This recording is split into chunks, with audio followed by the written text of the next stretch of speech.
This week on the show, we're doing Timecop. Mike, is this Jean-Claude Van Damme's best film? I guess we're going to find out. You don't have any options like Bloodsport you want to toss out there? Any of that? We're just going to... All right, here we go. Timecop it is. Ladies and gentlemen, please notice that exits are conveniently located at the front and rear of this auditorium. When leaving the theater, we suggest that the exit at the front of the auditorium will allow you easier access to the parking areas. Thank you. Hi, I'm Mike Field. I'm Mike Butler. And you're listening to Forgotten Cinema. I don't know why I did it like that. Each episode, we highlight a film that, for a variety of reasons, was forgotten by audiences. Whether it be because a more popular movie was released at the same time, or the film simply didn't catch on with an audience in its initial run. We'll discuss what we love about the movie or perhaps don't love about it, but we'll always recommend you revisit it. If you enjoy Forgotten Cinema, we want to hear from you. We're on Instagram, Facebook, TikTok, and of course, YouTube. If you're watching us right now, we're available on all platforms with a backlog of over 250 episodes for your listening pleasure. Mike, what's going on?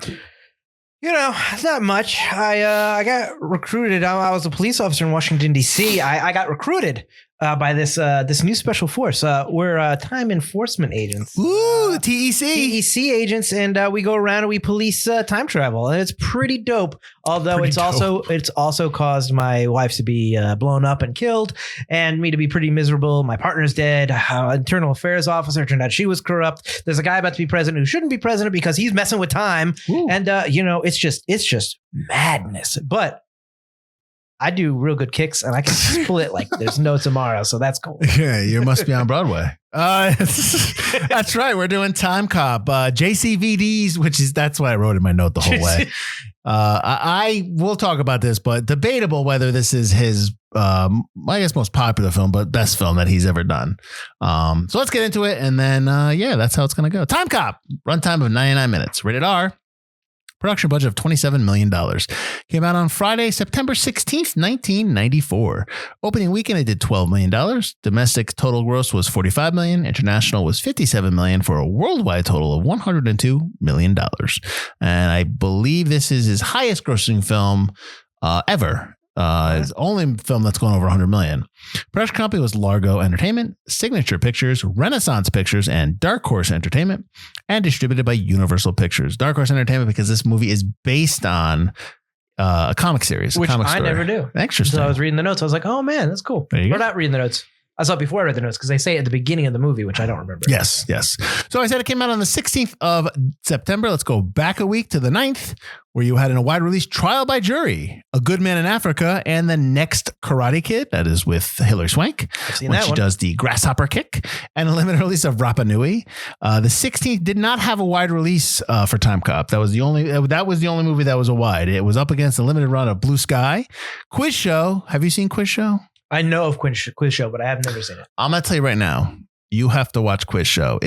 I think you'll watch it, and I think you'll really, really like it. It's Robert Redford directed it. Right. Ray Fiennes. It is such a good film, and it is so well acted. I think you will really dig it. I really recommend Quiz Show. In 10 weeks when I'm now. You got it. Write it down. While you're talking, I'll be watching the movie. Limited release of Princess Caribou as well.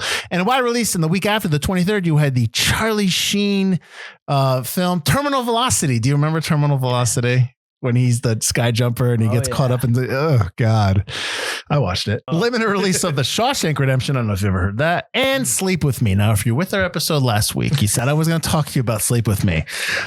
This is the story. Mike always asks me why I watch all these movies. Like I'm like, Mike, I'm going to watch this movie. And he's like, that looks bad. And I'm like, I don't care. I'm going to watch it anyways. And the reason why I watch it is because you never know what you're going to find in a film. You never know you never know. You just never know. You're going to find a scene. Something's really funny. I just love film. So I will watch it. I will watch pretty much anything.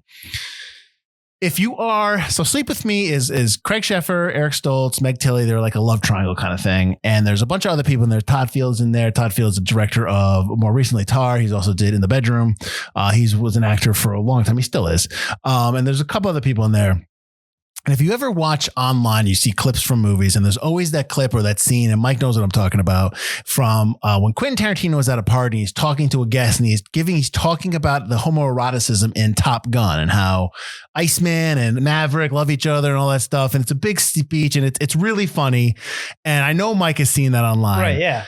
That's in this film. And Sleep With Me, this is the film where it has the story where Tarantino is telling it to Todd Field. And I would have never have seen that if I didn't watch that movie. And that's why, that's why when you see a film and you think, I'm going to check it out, that's why you do it, because you do not know what you're going to get. So I just think that's great that scene lives on, but it's from this film. So Sleep With Me, check it out, from 1994. Pretty good movie. It's more of like an indie comedy drama type film, relationship drama. So if you're into that one night, at least might like it. So yeah. If you could stay awake for it. Oh, burn. I shouldn't even watch my podcast anymore. Oh, nobody watches this podcast. What are you talking about? All right, back to the movie. I said I teased it last week. I was going to repeat the story. I said it again. There we go. That's my Sleep With Me story. That sounds weird. This film was directed by Peter Hyams, who has done The Star Chamber, which is an episode we did, Butler. Yes, it is. 2010, the year we made contact. Such another episode we did. Exactly. And The Relic. He's also done Running Scared, Narrow Margin, and Sudden Death. Now I'm giving you 3 credits there because he's also the cinematographer on this film, because he is the DP and the director for all his movies. This story is story credit for Michael Richardson and as a screenplay story credit for Mark Verheiden. I believe this is Verheiden's the comic. He wrote the comic, right? Or they both wrote the comic? I know he wrote the comic. Right. So Richardson is mainly a producer. He's produced The Mask, Hellboy, the original Hellboy, not the new one, and The Legend of Tarzan. And Verheiden has done the TV shows Hemlock Grove, Daredevil, and Ash vs. Evil Dead. So he's written some episodes for that. It's not great, but Ash vs. Evil Dead and Daredevil. Well, wasn't Hemlock Grove one of the early Netflix films that I wanted to watch? I wanted to like that, and I couldn't get into it. My buddy Dave loved it, and he's like, "You got to watch it. It's a good idea. It just didn't. It didn't do well. Idea. The werewolf effects are really good. The acting is almost purposely terrible. Maybe it's Eli Roth. No, I think he might have been a producer. Yeah, but I don't think he had anything really to do with it. Yeah. But yeah, the acting is like, I think purposely stilted and kind of hard to watch. Not in like a uncomfortable way. It's so bad and robotic. It just is like, I don't understand the choice. I watched that show because I watched part of the first couple episodes because I really thought it was a good idea. And yeah, I think I kind of got turned away. Do you remember the show Harper's Island? I know. It's so they go to this island to have a wedding. Right. And somebody keeps dying. Somebody's killing people, and they're trying to figure out who in the wedding party is killing everybody. I think I remember that. And each episode somebody dies. Yeah. Yes, yeah. That's another, and that didn't really pan out well. I think they even canceled it before they finished it. They did, I think. But that's another good premise idea that I liked that I wish they kind of. I think that show was based on a podcast. Was it as well? Oh, that was an older show. Yeah, and I think they made a big deal about how podcasts are starting to make content like that because it was based on. Oh man, we should revisit that. Okay, anyways, this film has composer was Mark Isham, who's was nominated for an Oscar for A River Runs Through It. He's also done The Accountant and Crash. Edited by Stephen Kemper, who has done Face Off, Mission Impossible 2, and The Meg, and then produced by Moshe Diamant. I probably said that name wrong. Sam Raimi and Rob Tappert. Diamant done Spartan, Sound of Thunder, which is not good, and The Black Dahlia. Sam Raimi, it's not. I was so excited for Sound of Thunder. Yeah. At first, I was like, "Oh, that's Peter Hyams too." It's a great story. Like I was like, this will be really cool. And then I was like, "What? Who allowed this movie to be made?" Yeah. Sam Raimi, who's produced the Don't Breathe series, the Grudge series, the 2015 Poltergeist. He's produced a ton of films. Tappert, Spider-Man. Oh, you're only doing produced one. Yeah, because he's a producer. Obviously, he's a director and he's a writer. Right. Did he write? Did he write Drag Me to Hell? I think he was one of them. Evil Dead. He definitely wrote Evil Dead 1 and 2. Yeah. And Army of Darkness. Yep. Yeah. Tappert has produced Evil Dead Rise and the TV show Xena Warrior Princess. I only say that because he's married to Lucy Lawless, if you didn't know that. Oh, is he? I did not know that. Yeah. I think he still is, but who knows? Don't quote me on that. Jean-Claude Van Damme, they call him Walker throughout the entire movie. Even I think his wife calls him Walker. I believe so. I don't remember what his name is. But his name is Max Walker. So he's Walker. He's in Bloodsport, Street Fighter, and Sudden Death, which have you seen Sudden Death? I've seen Sudden Death when I was younger. I know it's very it's like a big action movie. I gotta watch it because it's Die Hard in a hockey rink, pretty much. But Sudden Death has the most ridiculous ending because he tells his son at the end of the movie to stay in his seat, don't move, and he goes and beats up everybody, and he has to go back and get him because like everything's blowing up. The helicopter's coming into the. I remember the helicopter. Yeah. And as he's getting his son, he's like, I stayed right here, Daddy. I didn't move. I stayed right in my seat. That, yeah. And I'm just like, what? I remember we watched it. We were laughing in the theater. I actually don't mind sudden death. It's just so stupid that moment. But anyways, Mia Sara is in this. She plays his wife, Melissa Walker. She's in Ferris Bueller's Day Off, which is pretty much the only other film you probably recognize her in. Mm-hmm. She's in an upcoming film, a Mike Flanagan film, The Life of Chuck, coming out this year at some point, or it came out. It has already come out by the time you watch it. There you go. Excellent. Ron Silver as Senator Aaron McComb, the bad guy. He's in Reversal of Fortune, Silkwood, and Blue Steel. Did not know he passed away. Me neither. I saw it. I was like, oh, that's too bad. 2009. That's a while ago, too. Too soon. Bruce McGill is Commander Eugene Matuzik from Animal House, The Insider, which is one of my favorite scenes in The Insider. He's in My Cousin Vinny. And of course, if I don't say it, but Liz going to say it, what episode? What TV show was he in? He was in a whole bunch of them. Star Trek Voyager. No. I believe, I think Field's referring to the fact that he is God in Quantum Leap. He calls himself Al, though, in the end of the He does call himself Al. And he doesn't call himself God. He just says... He's God. He doesn't say that. He's God. And he keeps Sam leaping, which is kind of Sam chooses to keep leaping. Because if he doesn't, Al's going to die or whatever. It's a choice he makes. He gives him a He's not forced. Choice. And then they have to make that abomination of a remake. Gloria Rubin has Agent Sarah Fielding. Why do I know the name Sarah Fielding? Is that the name? Generic but is that the name of Julianne Moore's character in Jurassic Park: The Lost World? She's Sarah. Oh my God, she might be Sarah Fielding. Oh my! Look it up. She might be Sarah Fielding. Sarah Harding. Sarah Harding. It was close. Ooh. But I was like, when they said her name, I was like, I know this name for some reason. Why do I know it? That's probably why. Anyway, she is from the TV show ER, the movie Lincoln, and the TV show Mr. Robot. And then that's pretty much the main cast. I mean, you've got like Scott Bellis as Ricky, the tech guy. I guess the only guy that does the tech. Oh, Ricky. Very inappropriate. But I bring him up because he played who? He played Max Fennig in The X-Files. Do you remember? Oh, he did. Yes. He did. So there's that. I knew he looked familiar. Jason Schombing as Agent Lyle Atwood was the guy he goes and gets Walker's ex-partner. Yeah. If you saw him in anything, and maybe the Three Ninjas Kickback, I don't know. And then another X-Files guy is in there real quickly. I couldn't tell you where he was. Callum Keith Rennie plays Stranger. He was in the second X-Files movie where he's kidnapping girls. Oh, he's the guy building the Frankenstein guy? Yeah. Well, he's the lover. He's kidnapping girls for them. Right, yeah. You don't remember him? I know you remember him. Oh, I remember him in the movie. I don't remember who he plays in this film. In this film, he plays Stranger. I thought he was one of the guards, but he wasn't. One of the goons? No, I have no idea.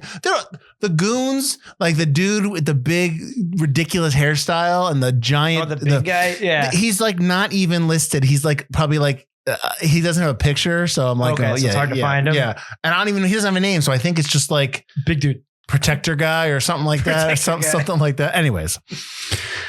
All right, Mike. This is not your first time. I know that, right? Okay. I have not seen this in quite some time, but this is not my first time seeing it. I mean, we're going to have a whole section where we talk about the rules of the time travel because it's crazy. But give me your initial thoughts to start, and then we'll get into that. So this whole time going into it, because I remember liking this when I first watched it. Yes. I definitely watched it when I was a kid. I've definitely seen it at least all the way through once at least. And I've definitely seen pieces of it growing up on TV all the time. This is my first time watching it in quite a long time. And I remember I was afraid of it because friend of the show, John Amenta from The Pint, who's one of our patrons, voted for this as like, I had to do this on my show. Now you have to. Almost like some kind of weird revenge.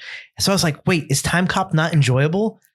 I still had a good time watching it. I don't think it's not enjoyable. I expect it to be as a Jean-Claude Van Damme movie. But the whole time watching this, I'm like, the Time Enforcement Commission or whatever is 100% the thing from Loki and Deadpool. So Loki, they ripped it off. They absolutely did. Even though the TVA, the TVA and the courtroom inside, I'm like, this is the TVA. Come on. Yeah. And then as I'm watching, I'm like, this is ripe for like a remake or reboot, but like done better or more serious. Like, I like the concept. I love the concept of this. Well, there was a TV show and a sequel. I did watch the TV show because it used to repeat on the Sci-Fi. Oh God, I watched the trailer for it. It looks. I watched the opening for it. Oh, it was really cheesy. But when you're when you're like 8 or 9 and they're beating the bad guys and going through time every week. No excuse. You're canceled. No excuse. But like, I think it's like the general concept is really cool. And I'm kind of curious about what the comic book was like, if it was more serious or more like Jean-Claude well, Van the Damme comic book has a completely different story. Well, so does a TV show and the movie. Like you could just take this and run with it. You don't have to have the same. Yeah, but the comic book, the one that it's based on is called Timecop, A Man in Time, and it was like part of an anthology series, but it's like a completely different, completely different. Yeah, something about like apartheid in South Africa and stuff like that. So yeah, so they just went like Time Cops. Yeah, let's make our own thing. I have to laugh because and I put it on my story or on Forgotten Cinema story. Is the tagline for the movie is like, you know, they killed his wife and he's gonna go. He has one chance. It's like that's not the plot. Yeah, like that's one of it. Like that's not the plot. Like the wife is just kind of like there. Yeah. So I same thing of the movie. I remember when what happens to Macomb at the end. I always remember that scene. I always remember the line. Yeah. I always remember the line he says, and we'll get to it. I always remember him doing the split when he jumps up because the guy shoots it. Yeah, I always remember that. And then like I kind of remember bits and pieces, but not completely. Like I watched this. Fun fact. I watched this Thursday night. I played basketball, which is stupid of me to watch after I play basketball because I'm exhausted. And I'm watching it and I'm taking notes. And about a half hour in, I start fading, and I'm still like, no, I gotta finish this. It's 10:30. I gotta finish this. This is too early to fall asleep. And like I'm taking notes, and then like I'm like off on. I wake up. It's the end of the movie. I'm like, I don't think I'm sitting there going, I don't think I've watched this. I think this is like, I was completely like talking to myself. I'm looking at my notes. Like, this doesn't make any sense. I had to stop and I had to rewatch it this morning. Like, so I had to go back. I knew you did. Cause when you was like, empty field watch, and I was like 23 minutes ago. Yeah. He passed. I had to rewind it. I'm rewinding it. I'm going, oh man, I didn't watch any of this. So I completely missed the warehouse scene with Sarah Fielding and all that stuff. And I was just because when Macomb first meets himself. Yeah. I was like, oh my God. Thankfully the movie's like only an hour and a half or 99 minutes. So I was like, oh, I get right to this. So you missed the scene where the plot is explained. Of course. And, but I got through it and I was just like, oh, well, I just should have known better. Because after I play basketball, I'm just tired. And because what ended up happening, we haven't recorded in a while. Right. I don't want to get to Thursday of the week where I'm watching something. Catching up with everything. I don't mind if I'm taking notes on the Thursday or just kind of like, but I don't want to, because then I know like once it is in a Friday, I'm like, oh man, I'm behind. So I try to, I hate watching like catching up on a movie on a Friday and being like, I gotta finish this before I gotta go. And I've been watching it first before I do the notes. I've been doing that because it's just, I think it's a lot easier to do it that way. And then it spoils everything and kind of like, well, not even that, but it's also, I don't remember, like, I don't want to write a list cast of characters if I write, this guy's in it. And then he's in like a scene. I'm like, he's not a main. I don't need to devote this much time to hit protector guy. Yeah, exactly.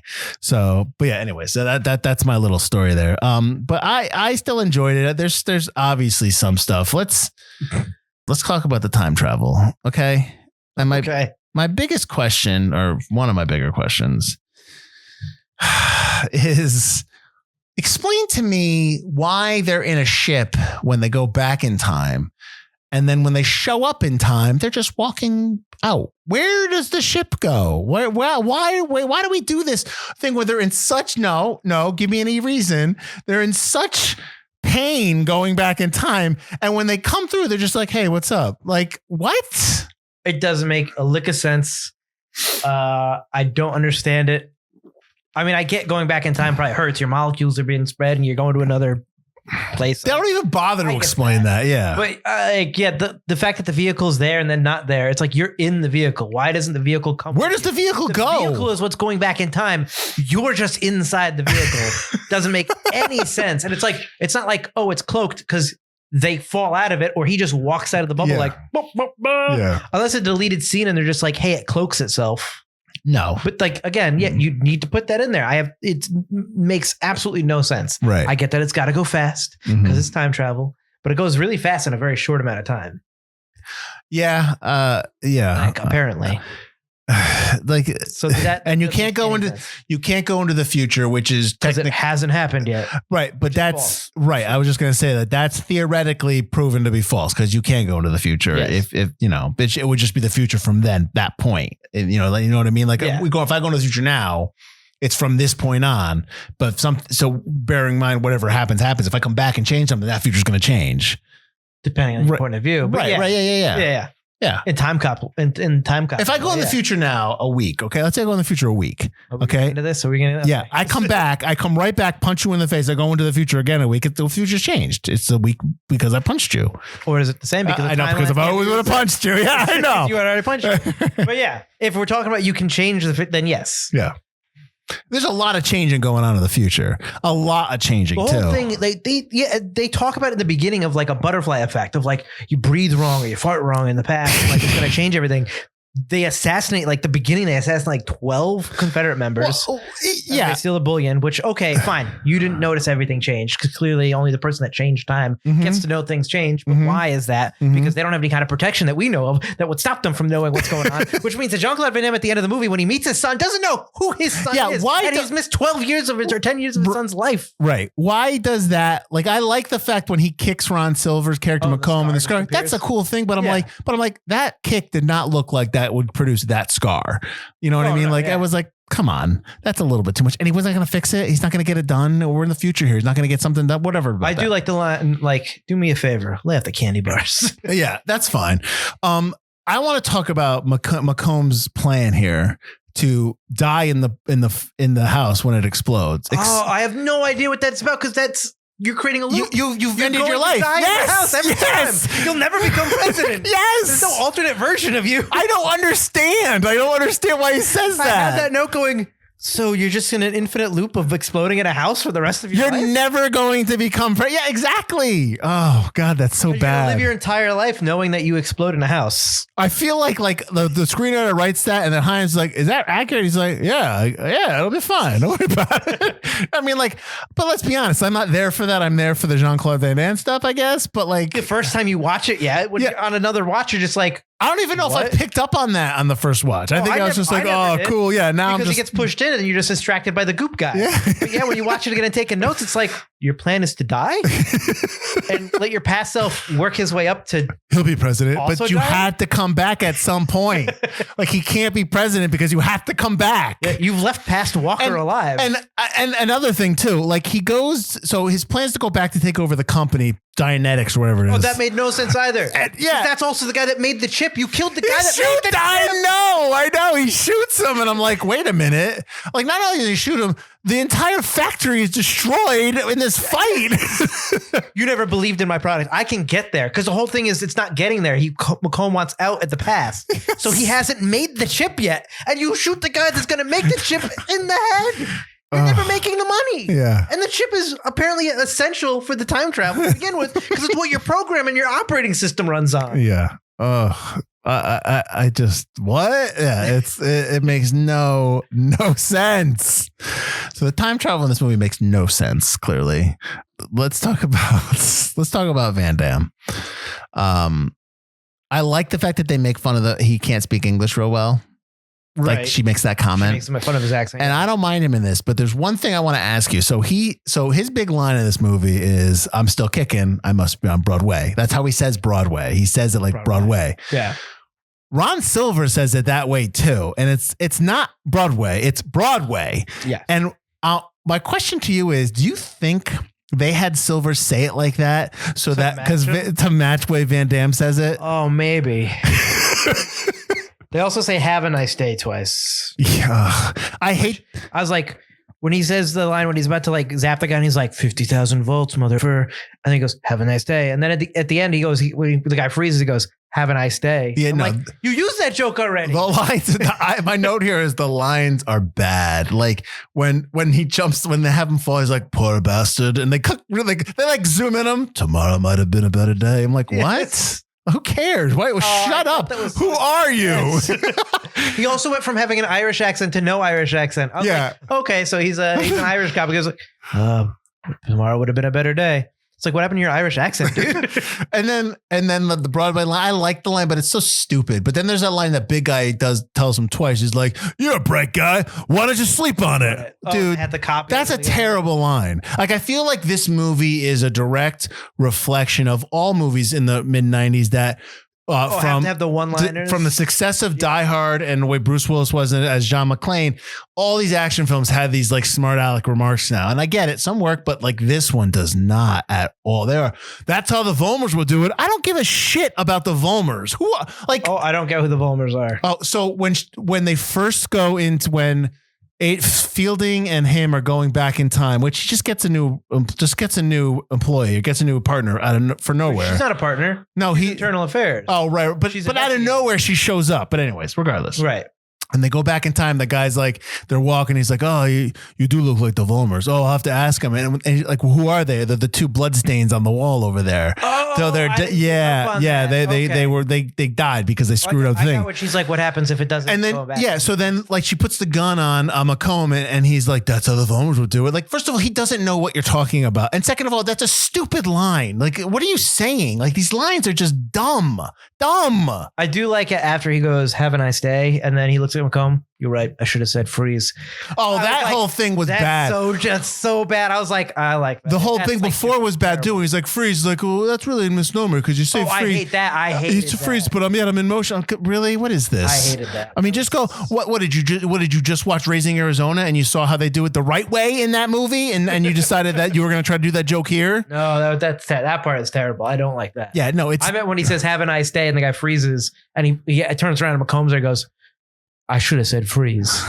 Do you like that effect when he kicked his arm off? Yeah, I mean, it's very Demolition Man. But it's cool. But it was more digital than I expected. Do you know what I mean? Was it digital? I thought it was just like a cutaway to like a mannequin guy. Oh, maybe. Like, I thought it was just like a little too much like spikiness. But you know, it was a mannequin when his partner falls into the truck. Yes. It's like, so like, don't do that much of a close up when I can see the dummy arm going. I was like, oh, come on. I do like that. That's how they execute him though. Sentenced to death. And he just right back where he started in the fall. I was like, oh, that's cool. And he's and Macomb's character is so flippant with who knows in his group that he's time traveling. Yeah. Like, it's not a secret to whoever's around him. So I got to think that a ton of people know this. Smash their head against the car. Oh my God. What's the deal with him eating nuts in the movie? Like, he's eating nuts in the, like, is it homoerotic maybe? Like, he's like, but he's those not. Nuts are nuts. But it's not just like, it's not just like it's a prop. He's legit like putting down at least 30 to 40 nuts in a scene. Well, I think it's like the bad guys or the cocky guys are always supposed to be eating. I guess. And that's like a whole thing. So they do it to like the nth degree, but they also repeat that same joke where he hands the guy the bowl and he flinches twice. It's like, come on. It's not, it didn't work the first time. It's not working the second time. Here's a hard-hitting question for you, Butler. Is it Jean-Claude Van Damme who prefers to roll up his sleeves, or is it the character Walker who prefers to roll up his sleeves? Because Jean-Claude Van Damme's entire wardrobe is sleeves rolled up. Jacket on, doesn't matter. Whatever he has, his sleeves are rolled up to 3/4. Do you think that's a Van Damme thing or a Walker in the movie thing? That could be a Van Damme thing, because in all other Van Damme things I can think of, he's wearing short sleeves or a tank top. So that man might hate long sleeves. To be fair, I also hate long sleeves, so I'm always also pulling mine up at least my forearm. But he's pulling up his bomber jacket. Yeah, oh, that's true. His jacket on his TEC uniform. Like young Jean-Claude and young Walker, old Walker, they're all rolled up sleeves. Yep. All rolled up. Like, I'm asking, is that the character choice or the Van Damme choice? I think that's probably a Van Damme choice. Okay. Although, damned if it doesn't look cool. Van Damned if it doesn't look cool. How about at the end of the film when they have the big fight at the house, which I think when they turn the lights off, the movie gets dark for like, I'm having like Alien versus Predator Requiem vibes. I didn't get that dark, but it does get really dark. Yeah. And then but older Walker goes into the yard to get away from the other guy. How big is this yard? How big is their backyard? Oh, it's huge. Yeah. They kind of establish, well, there's two different yards, I noticed. Because at the end of the film, when they pan out, it's like the street's right there. Right. But in the rest of the movie, the front yard is huge. I'm like, why at the end of the movie? I'm like, was there a development? Did he change the future and like he doesn't have as much land? Because in the original shots, it's like he's got a ton of land. Yeah. And then at the very end of the movie, it's like house, road. Yeah. Like, no, this is a different place. And let's recast the kid here because I cannot believe that that's his son. Dad, he can't run with his arms swinging. I feel terrible making fun of a kid actor, but like, really? It's from 1994. He's an adult now. I'm going to hug you, son. I don't even know who you are. Exactly. Strange kid. I've got something to tell. Ooh, no one cares. No one cares. What was the movie that did time travel where it took time for their memories to form? It wasn't immediate. It was like they started remembering things. Oh, because you can change it, but then it took time for the memories to form within the brain. Yeah, I prefer. Timecop should have done that because why would he not? Like, well, that's the thing too. You're in the Time Enforcement Commission. You deal in time travel. You know people are messing up time travel. There's got to be some kind of contingency when you come back where you know what your past was and what your future. Exactly. Otherwise, you can't know that somebody changed it. Right. I mean, there's got to be something that they have put in there. Something. I will say, I think I put it on the list. The movie, the one that deals with parallel universes. Right. I'm pretty sure they have an agency that exists within like its own bubble universe, and they police everyone else's. So they're always in their own thing. So nothing can affect them.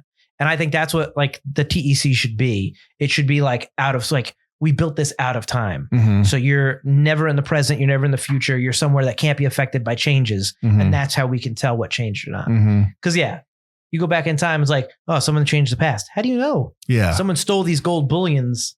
Yeah, and like Bruce McGill's character Matuzik's all like, I don't have a lot of friends. Brody's not my best friend. Like he takes so easy to convince that this guy is his friend. Yeah, you're lucky. This version of his wife also made salty goulash. Yeah, exactly. What if he wasn't married in this version? Like, don't really. And then we got him. So, I mean, I know that I'm obviously older, so maybe younger me was like, yeah, awesome. Like, it's such a random nude scene out of nowhere. Like, just a random. Did you read the note about why? No. You were talking about the. I missed that. About the VR headset, right? No. I'm talking about him and me and Sarah. They had a sex scene in the sex scene. Yeah, it's just so random. Just a 90s thing. Like it's like the one in Terminator. The original Terminator, you don't need it. It's very random. Yeah, but but that's what gets her like that pregnancy is important to Terminator. But yeah, her pregnancy or whatever, they're not even getting pregnant in the scene. She's just having sex. And she's nude. I don't even know if it was her. No, it was her because they showed her face. Yeah, it's just a rant. It's one of those films like you walk in to go see Timecop. You're expecting to see Jean-Claude Van Damme. You just want like, and then that pops up. You're like, I'm not prepared for this, but all right, that's great. Can we move on? Can we get to the fighting? I feel like it's just because you're older now. I feel like younger, you would probably be like, all right. Maybe. Well, no, probably. Yeah. But the VR headset notes. You know that this film is a film that would get a lot of kids sneaking into because it's rated R technically, but it's action. So you know they'd want to go see the action. 100%. Yeah. No, the VR, I don't know if I believe that VR note. Go ahead and give it. It seems a little too much. Is that it was supposed to be filmed. They're supposed to film a nature They're supposed to go Nature Prefers to film beavers. Number one. That's my number one red flag right there. And they couldn't because they spent all night at a strip club or whatever. So they woke up and they were like, oh, we're supposed to have the footage. So they went back and got one of the woman there to film a scene to be like, that's the VR thing he's watching. So, but then that also like then feeds into the other lines. Yes, that tells me that they were shooting that before the movie. Yeah, the second unit filmed that first. Yeah, so I don't buy that. I don't buy that note. I can't. I need verification. Got it. Just call up the writers for the second unit, guys. All my notes are just like, why did they do this? What about this? Why is Fielding bad? And why is she corrupt? And why is she working with McComb? Well, that's the other thing. He says McComb, not McComb. Somebody says McComb. Oh no, his ex-partner says McComb's got people everywhere. Okay, who? Two. You got one person, you, and then Fielding. That we know of. Yeah. Who else is McComb? Who's got McComb? Who's McComb's got? Who? The two guys that are in his car. That's the thing. Like, yeah. Like, why is she with him? I don't understand like what she gets out of it. Well, he says to her, "Tell me." Doesn't he say, "Please tell me that he's threatened to kill your family" or something like that? Yeah, but she doesn't say yes or no. Yeah, But it's like he's going to win president. I'm an early voter. Ugh, God. But exactly. But in that scene, she's so bad, and then she's like, "I did a bad thing. I like." Yeah, because what? Because you got shot. Mm-hmm. Now you're really regretful. Like, I don't believe like the two, like you were so evil, like ridiculously like mustache twirling bad guy. Yeah. like jokey evil, and now all of a sudden you're like, oh, I regret what I did. There's no good. I think it's safe to say that 85% of this dialogue is not hitting the mark that they thought it would hit in terms of being funny or quippy or something like that. Like, that's the great thing about guns. You just point and shoot. Well, like, what is that line for? You just point and shoot. Oh, we got away. And you blew up some cold fusion thing that I think is pretty important. I don't mind that. And when you toss that dude on top of all the chips that they just made, but whatever. Did you notice that he's got like a Ziggy? Like he's essentially got Ziggy, but it's that's cool looking, the little breeder. The tube. When he plugs into the payphones in 2004. Find me Jane Doe's in the 4 area. Yeah. Like that was all right. Ziggy looked better. Yeah, when you hit it. Yeah. That's a Quantum Leap reference. Did you notice he had a bump on his head throughout most of the movie? Van Damme? Van Damme, yeah. Maybe that's just a vein? No, he's got it's like a bump, and it's like right here. At first, I was thinking, okay, because I first noticed it right after the apartment fight, and then I noticed, which he's got no blood on his face when he's at the TEC, and then they get into the car where they're about to go back in time, and he's got blood on his face. I'm right. Like, what are we doing here? Is he beat up or not beat up? But then that bump stays throughout the rest of the movie, and I don't think that's a consistency thing. I think that's just. He had a bump on it. Maybe he got into a bar fight. When we talk about how this is probably like either during this film or right after, where Van Damme starts having his issues with drugs and drug addiction and whatnot. Right.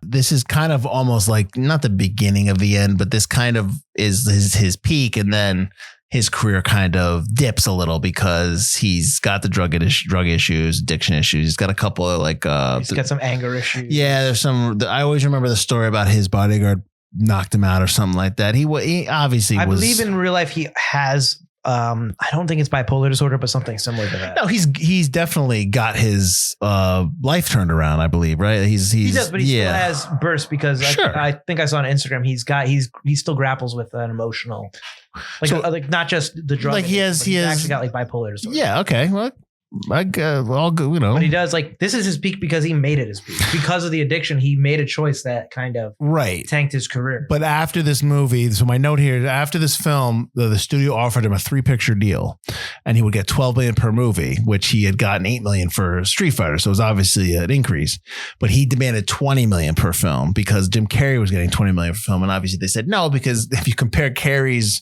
movies to Carrey's movies at this time, this is Jim Carrey, like Liar Liar, Ace Ventura, probably the second one at this point.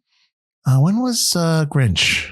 90s? Grinch was way later. Grinch was like 97. His movies were made like 100. This movie, it's pretty much, I think, 1 billion. This is like 1253 million, but 1 billion to like 433 million. Like it's just, he's clearly a bigger star. Yeah. So they balked at that. And then, obviously we just talked about a lot of, he was having issues with a lot of stuff. And then just the other movies that came out weren't good. They weren't doing well. I think after this, he did Sudden Death because the studio wanted him to work again with Peter Hyams and the producer. So they put together Sudden Death. There was talks for Timecop 2, but Peter Hyams did not want to do Timecop 2. I've got that. There were talks for Timecop? So I've got a quote here that he was clear was going to be a hit because it was previewed through this is Timecop, previewed through the roof every time. It's still his biggest hit. So Universal and Diamond wanted to team us up again. I'm probably saying that guy's name wrong. I'm sorry. As soon as possible. So they put Sudden Death together. But Hyams is like, there was never any question that we would just do Timecop 2. I would never have agreed to that. The last thing you want to do is repeat yourself. That would be awful. That was from Empire Magazine. So Hyams was just no go on Peter. Tell that Timecop to the Lethal 2. Weapon series. But like, what do you like? I think that here's what the problem with Timecop 2 is. The time travel in Timecop is so convoluted, and we've just talked about it. That Timecop 2 is like, you're not gonna, I almost feel like you caught lightning in a bottle with in terms of what works in Timecop, why we like Timecop, the Van Damme stuff, everything like the corny. Like, I think with Timecop 2, it would be like, oh no, like you're not gonna get that. I don't think. You'd need a different shtick. Your angle for Timecop 2 would have to be there's actual time travel. Not just we're going to the present, then we're going to the future, which is just the TEC and really crappy looking future cars. Which is my other note. Those cars are terrible. Why does every movie that takes place 10 years in the future, imagine the future being so vastly different looking when throughout history, 10 years in the future looks a lot like where you are now. Yeah.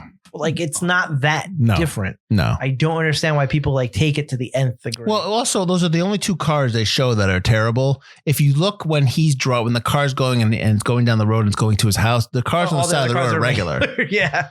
So, and in the first, so when he first gets into his car, I'm talking about Walker. He's like, "What destination, please?" He's like, "Home." He rubs his nose. Right. The end of the movie, they do the same thing. It's the same exact scene. They just put the same scene in there. It's not a reshoot. It's like, come on. Oh, we forgot to film a new version of him asking to go home. Nah, we'll just reuse it. It's the same thing. Have you watched this movie? And also they go back in time to kill the younger Walker. Right. Because that's the mission. To kill the younger Walker, and you shoot him in the chest 3 times. You don't shoot him in the head. I thought the same thing. He's in his police uniform. He has bulletproof vest. Not only that, but you're from the future. More people probably have bulletproof vests. You should be having bulletproof vests. Yeah, you're terrible assassins. Yeah, I don't get it at all. It's just dumb. It's just dumb. Also, Walker goes back in time. I have to save my wife. I know I stopped this guy from shoplifting, but instead of just letting myself stop this guy from shoplifting, I'm going to take him and assault him before he commits a crime and throw him into a storefront and ruin that person's display, which is also going to cause a ripple because now that person has to clean up his display, and the person who did the robbing didn't do any robbing. So he's like, who the hell is that guy who just But Mike, did that? how are you going to have product placement if you don't throw him in the display of Ruffles? Obviously, someone's eating Ruffles. So this film, you can't have the bad guy eat Ruffles. No, this film. Well, I don't know if they were. It's got to be a good guy. I don't know if they were that way back then. Now the villains would never be eating things. Which I don't like. It's like everything on Apple TV. Yeah, the bad guys. Which I don't like. So that's why I love when movies and just make their own products up, make your own stuff up. I don't care. Let's potato chips, that kind of stuff. Laramie cigarettes. Make them all up. I don't. Morley. Whatever. Yeah, just make it up. I don't care I don't need to see the person doesn't have to have an Apple phone for me. Just make up a random thing. Regardless of that, this film is supposed to take place in DC, but it's actually not shot in DC. It's shot in British Columbia. So a lot of the scenes where you're seeing where they're driving and you see the Capitol in the background, or especially when they're walking in the warehouse, him and Fielding, and you see the White House or the Capitol in the background again there. Amazingly, it's always the Capitol. That's a green screen effect. They just obviously got the green screen. Exactly. I don't believe that house should be the first indication, because there's nothing that big in Washington, D.C. that doesn't have houses right up against it. It's outside of Washington, D.C. obviously. BS. So Virginia? BS. Virginia, Delaware. Come on. Did you play the game that came out? I am pretty sure I had at one point over I didn't own it, but I think I played it over someone else's house. Mm-hmm. But I think I wanted to see if the retro website thing that so it's an SNES. It's SNES game, right, from '95, and it's supposed to look like the Mortal Kombat game because it uses the same graphics. It uses the same recording a person doing it to record everything. Yeah, so I thought that was interesting. Let's get to You know what's funny is I don't have a lot of in-depth reviews for you. I just have one-liners, which is weird. I don't know why. Okay. So Richard Harrington from the Washington Post said, for once, Van Damme's accent is easier to understand than the plot. Oof. Yeah. Ooh. Yeah. Harsh. I mean, the basic plot, bad guy won't become president. Jean-Claude Van Damme say no. That's easy. Which makes that's another thing that makes no sense. He goes back in time to get money so that he can, pay for the presidency run. Pay for his campaign. But nobody's donating to you during a campaign. I mean, if you're running for president, are you the lead party candidate? Have you been elected yet? The primaries have elected you? Are you did you get the nomination? What the heck? It's close to the nomination because it's almost. They don't tell you when it is. It's October in the past. They don't tell you when it is in the future. So who knows? So that's a question too. Are you one candidate of 8 or going to get the because he's probably a Republican going to get the Republican nomination, or did you get the nomination? So stuff like that. I assume he did. Because they talk about how he's so powerful. So he probably has money already. He's got all that gold bullion. Well, no, because the gold bullion got stolen, but that was him. Yeah. Ebert called this film a low rent Terminator. I think just because it's sci-fi. Yeah, I don't yeah, but David Richards, it's a sci-fi and there's time travel. Right. But David Richards of the New York Times says that this movie is, quote, JCVD, it's Jean-Claude Van Damme's classiest effort to date. I will say, I think Jean-Claude Van Damme's putting more effort into this movie than I've seen him put into most things, even before or after. Right. Like when you think of like Street Fighter, that was supposed to be a big movie, right? That's terrible. Oh, God. But it was supposed to be a big movie. He's just kind of Paycheck. kicking his way through it. It's a paycheck. The only one doing anything of note is Raw Julia because he's amazing as M. Bison. Like his M. Bison is fantastic. But like, from what I remember of Sudden Death, he's kind of like action moving it as well. I think Die Hard in a hockey rink. Yeah, I think in this movie he's kind of trying to be more of a leading man, or at least it semes. Although I will say, like, it only came out a few years ago and that got canceled, even though it should have. I never watched the show. The TV show where he plays himself. Yeah, he's fantastic. He's really funny in that TV show.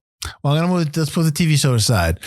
I asked you in the beginning of this episode on YouTube what his best film. So he says, I'm gonna say Timecop, Bloodsport.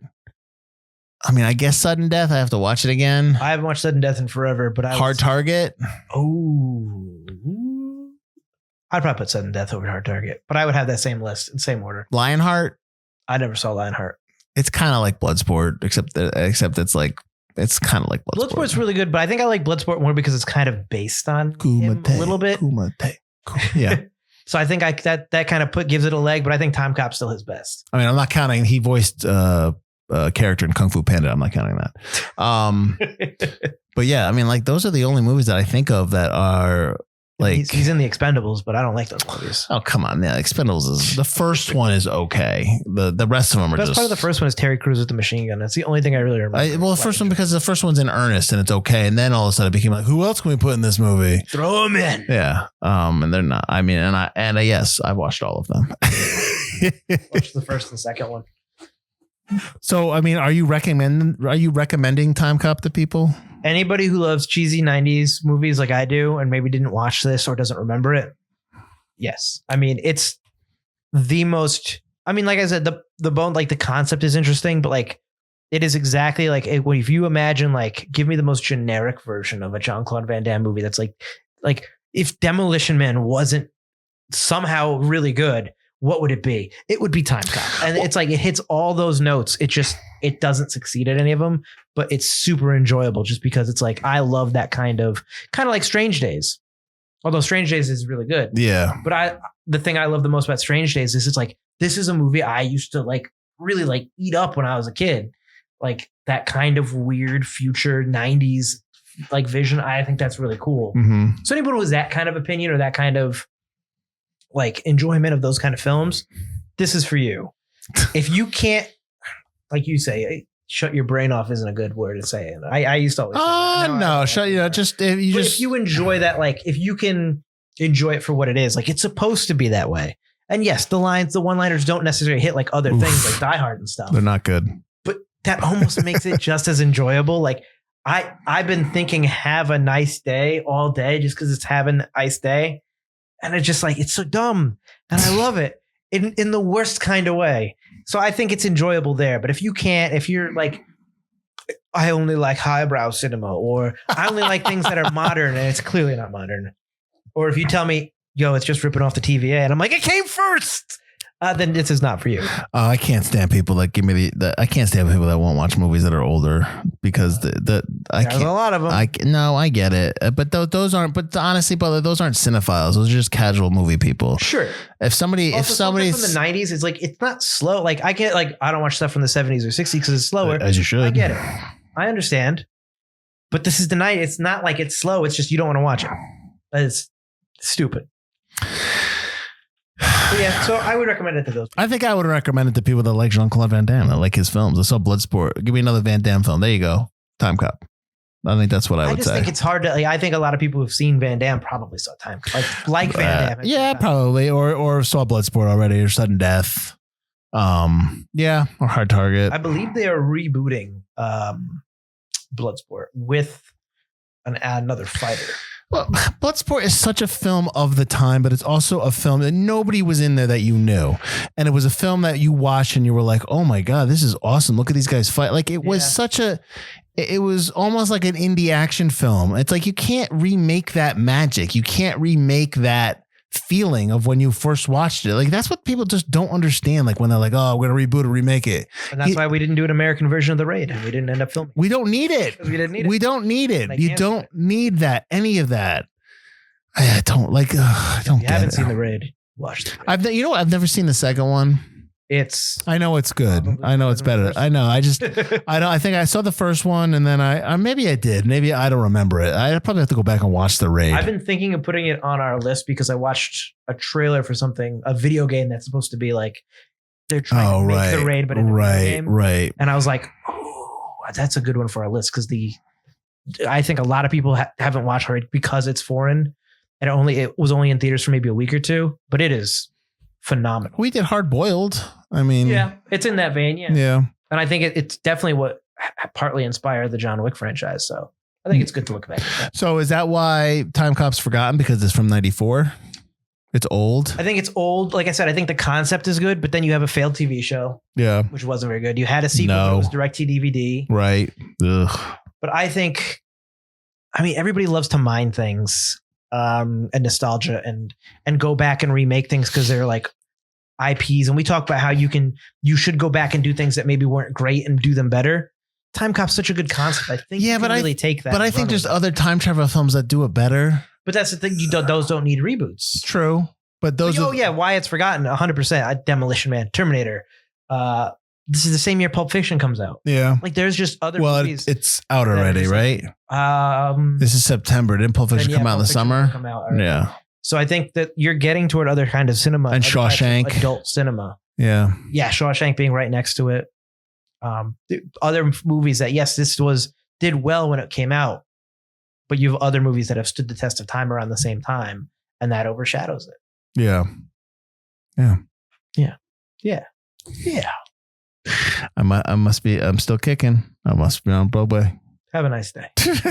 Mike, where can they find us? You can find us at Forgotten Cinema Podcast or wherever you are watching or listening to this podcast, wherever you are. Hey, do me a favor. Hey, you. Come here. All right. That's Drop weird. a like, subscribe, comment. Let us know your favorite Jean-Claude Van Damme film.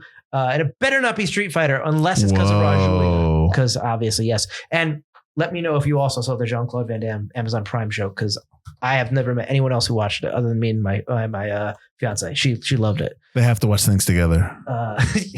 And she falls asleep and I poke her. Wake up. And then she's like, eh. So yeah, just let us know in the comments, like, subscribe. It's easy to do. If you want to support the show, we have a Patreon. Ton of exclusive content there. We have other episodes of the show. We've done over 250 episodes. We have lead ups. We have now showings. We have all these other different content. We might even have a short film for you coming out soon. That don't tease stuff that we don't know about yet. We don't know about it. But yeah, just keep it here on Forgotten Cinema. And join us next week. We're staying in the 90s, which means I'm really concerned that we're not going to find this film. We're from the 1991 movie Shattered. No, I believe that's streaming.